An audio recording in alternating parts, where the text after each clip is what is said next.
Alright, what's good YouTube? So in this video, I'm going to be showing you guys how you can significantly improve your 808s, or in other words, why industry producer 808s sound better than yours. In this video, I'm going to cover everything you need to know about making your 808s knock as hard as possible. Things like sound selection, mixing tips, arrangement tips, how to properly EQ your 808s, the best effect plugins to use, the best 808 kits, as well as many other things. Real quick before this video starts, if you want any of the sounds or samples that I use in this tutorial, there's a link in the description where you can download them completely free. So I'm going to link you guys just a bunch of 808s that you guys can use for free, some of my personal favorites at least. And also make sure to follow my Instagram and Twitter at FinnaFinesse. Also head out there if you want to enter my giveaway for the Essential Sounds Volume 1 Electro X Bank. And yeah, let's get into the video. Okay, so now that I think of it, I kind of need a melody. Hold up, give me a sec. I'm going to make a melody real quick. I'm going to come back to you guys. Okay, so I got these basic chords laid out just for a melody that I'm making. This is where I'm going to get into the very first tip. Right away, whenever you make a melodic sound, whenever you finish it, just make sure to come over here, link it into your playlist, and just cut out this low end right here. One of the biggest problems I see with newer producers, especially when you guys submit me beats in my Discord, is that like a lot of the times the 808, although it might be a good sound, is clashing way too much with the low end of the melody, and that's just going to make it sound all muddy and weird. Sure, there are occasions where like not cutting out the low end can actually make your 808 hit harder, but it's just general like a way better practice to cut out the low end of your melodies like this. So I do by default, and you guys can copy this, is I come down here, I move this down by default, and then I take this value and I just move it around here, and then I take this and move it like this, and then I just play with spacebar. I keep hitting the note until right there where I find a point where it's not completely changing or ruining the original melody we had and removing some of those key frequencies, but at the same time it's still giving us enough low end to have an 808 that hits hard. So I got this ARP sound from my Essential Sounds Bank.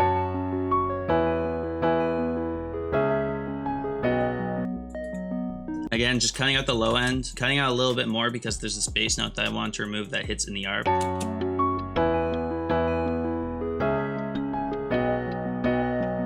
Okay, so I put a little bit of camel space phased rhythm, one of my favorite presets, and a little bit of reverb. Also with reverb, even though like it may not show up fully right down here, whenever you add reverb to your sounds, you always want to make sure you have an EQ afterwards cutting out the low end, because when you start to make a beat fully, all those like little frequencies that sit at the bottom, even if they're barely there, they're all going to add up eventually. So you just want to like get rid of as much of them as possible. So what I'm going to do is just go here and EQ them like this. And usually whether you're doing like samples and you want to cut the low end, which all you guys need to do when you make samples, or you're just making a melody like I am right here, and just look up here at like the bass, low, mid, and generally where you want to cut it is around from like the end of the bass to the high, the low, mid. Usually I find like the sweet spot for this kind of stuff is like right around here. Again, it all comes down to ears. Okay, so as for 808s, another massive problem I see with people all the time is just in general bad sound selection, or people who will like use an 808 and get very stubborn with it, and they'll put like a million effects on it trying to like repair it and make it sound good. When you use a bad 808, if the 808 doesn't match to begin with, don't spend your time trying to like fix an 808 that doesn't work. If it sucks, it sucks. When choosing 808 sounds, the thing you want to look for, mainly pay attention to the sub frequencies and how that's hitting with your melody, but also pay attention if it has like some sort of high end. So I'll give you guys an example of a bad 808 versus a good 808.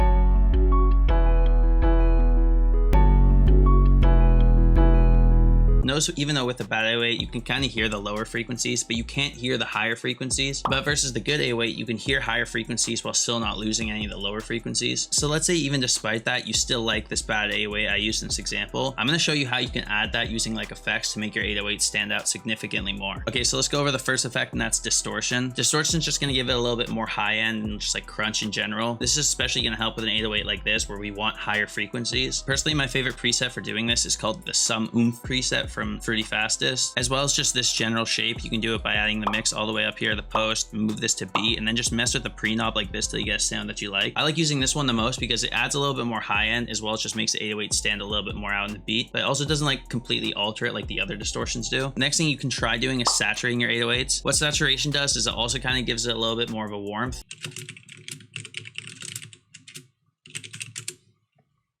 And it just adds various like harmonics and like subtle forms of soft clipping, which is just gonna make your 808s hit a little bit harder. So which, speaking of, the next thing you can also try using is using the Fruity soft clipper with your 808s. This is really good for like when you want your 808 to be like the star of the beat, for example, if you're making like drill stuff. So without the soft clipper, the 808 sounds like this. But with the soft clipper, the 808 sounds like this. So yeah, those are like the three main things you can use to make your 808 stand a little bit better. The other thing obviously you can do is EQ. Me personally, I have like very specific EQs that I use for certain 808s to make them sound a little bit harder. For example, this is the EQ that I use almost all the time in my spins 808. Someone was asking me in the Nardo Wick tutorial how I make the 808 hit so hard, and the way I did was this EQ. I'll have it linked for you guys completely free in the description. So before it sounds like this, and after it sounds like this.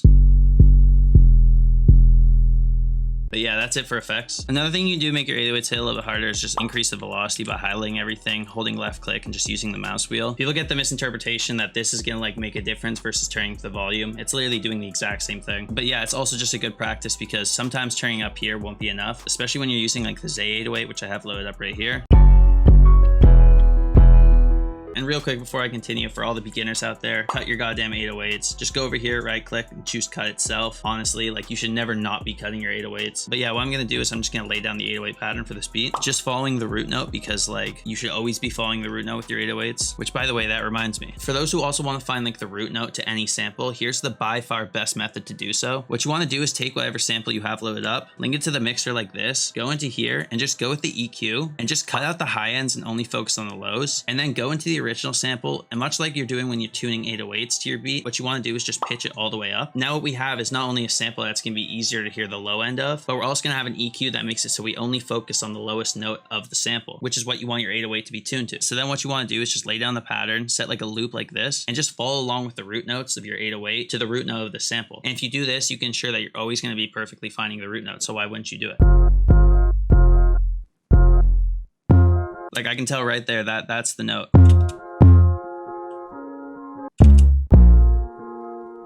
So as you can hear, that 808 is perfectly tuned to the sample. But if I were to have taken this EQ off and returned to the original pitch, that's way harder to find the root note to. So what you just heard right there was another massive producer mistake I see all the time with tuning 808s. When you are making your 808s and tuning them to your sample or your melody or whatever, generally 808s start to sound like really bad once you start going below this. So either what you can do is just pitch it up like this, or if you like the original way it progresses, like how it's going down like this, what you gotta do is you just gotta pitch the sample up and just pay attention to the lowest note in your 808 pattern and just make sure it's sitting at least at like B4. But yeah, that's basically all you need to know for tuning your 808s to your melody. So this is the next producer mistake I see all the time. The mistake right there is taking up way too much of the rhythm just using the 808. And the problem with doing this is like you want to leave space for other drum sounds to add rhythm and syncopation. And when you just take up the whole rhythm with one sound, you're not giving yourself space to do that. So if you're a beginner producer, I honestly just recommend default to this 5-note pattern like this, and then just like move the notes around, delete some, add some as you please. So this is what that would look like.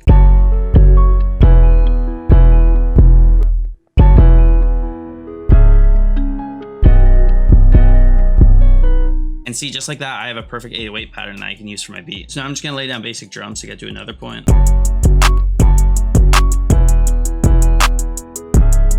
So here's another thing I see people making the mistake of with 808s all the time, is whenever you are layering your kick with an 808, which is going to happen often, I feel like people way too often will just like lay down the most random kick pattern that just doesn't complement the 808 pattern whatsoever. So again, for just beginning producers out there, what you can do is just copy this, paste it to the kick sound that you like, and then here's like the big key. What you want to do is hold Control A and hit Alt K on your keyboard. And what that opens is the piano roll limiter / transposer. And what you want to do is just click down here and select this C5 note. And what that's going to do is take every single note that we just copy and paste it and lay it down all on one note. And then we're going to pitch it down to C5 because that's by default where the kick is going to be hitting. And just like that, we have a kick pattern. Also, another general mistake, if your kick is not properly hitting with your 808, don't try and fix it by like tuning the hell out of it, going like...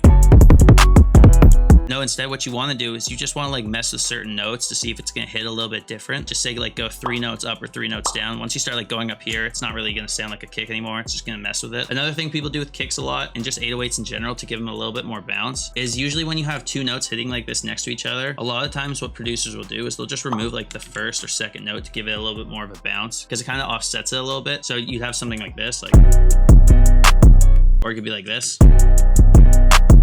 So yeah, that gives it a little bit of a bounce and variation. Also, as for general tips, especially beginners, let's say you have an 808 that sounds weird, like you know you're tuning it right to the root note, but it just still doesn't sound right. What that is sometimes like a lot of 808 sounds will not be tuned to the right root note. So what you want to do is just right click and go to edit and Edison, Control A this whole thing, and then just go detect pitch regions and see what note matches here. And then once you find out what note that is, let's say for this case it was like F, you want to go to the F note down here, and what that's going to do is it's going to correct it, so now it's hitting back at C5. Also, another little mixing tip that I forgot to mention that you can do, I'd normally leave this to the engineer. Like I feel like when people mix their beats to this extent, they're completely overdoing it, but this does help with making it sound better. Is what you can do is just create a band with the Ozone 9 imager and just take the low frequencies and move them all the way down into mono. Mono basically is removing all the stereo, which whenever beats get mixed, the bass sounds way better when it hits in mono. Another way you can do this is you can just come to the stereo separation knob right here and you can just move this down until it sounds good to you. But yeah, I personally don't even mess with that because a lot of 808 sounds you get, especially from like good drum kits, like my drum kits for example, the sub bass notes are already going to be tuned into mono, so it's not actually changing anything whatsoever. Another plugin you can use that I forgot to mention is the Fruity Wave Shaper. A lot of people use this one as well.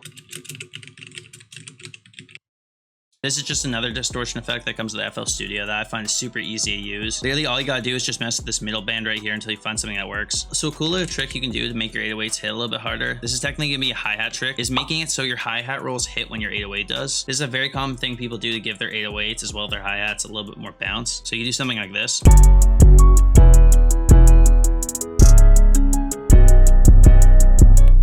And yeah, it's just going to give it a little bit more bounce when you do that. Other just miscellaneous mistakes I see all the time. Again, not tuning the 808s or just having them hit stagnant like this. Having like, I know there's going to be people in the comments, oh, no one's creative now, dude, shaking my head. Everyone uses the same sounds like type guy who's going to hate what I'm about to say, but big mistake is trying to be too creative with your 808 patterns. Like trying to do something like this.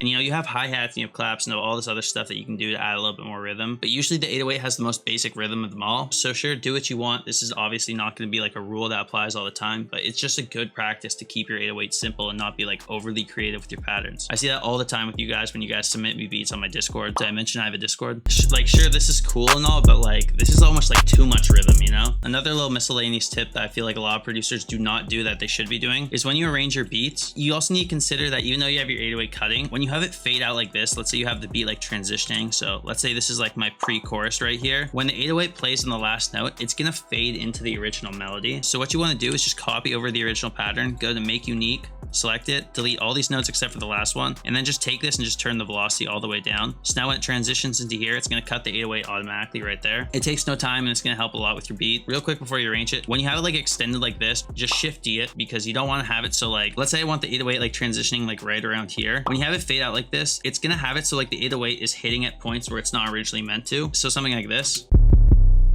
But if we go shift D and cut it, now it's going to be like this, which is what we originally wanted. Also, a cool little trick you can do with these types of 808s, especially like this Zay 808, is a thing I see a lot of industry producers doing is they'll just take the out knob and they'll just like move it to like right around here. And then they'll just mess with the FX knob to make it stand out a little bit more. But what that's gonna do is just gonna tighten a little bit more and hit it a little bit harder. Usually the shorter drum sounds are gonna have a little bit more bounce to them versus like the longer, more extended ones. So I'll let you hear that. For example, with this melody and the drums, the Titan 808 sounds like this.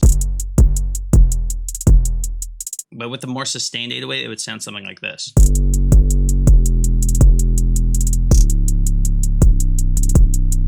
And yeah, that's basically every single tip and trick that you're going to need to know to make your 808s sound like industry producers. Instagram and Twitter at FinnaFinesse. Let me know what video you guys want me to do next. Drum kits as well as Discord with the link in the description. And yeah, I'm out. Peace.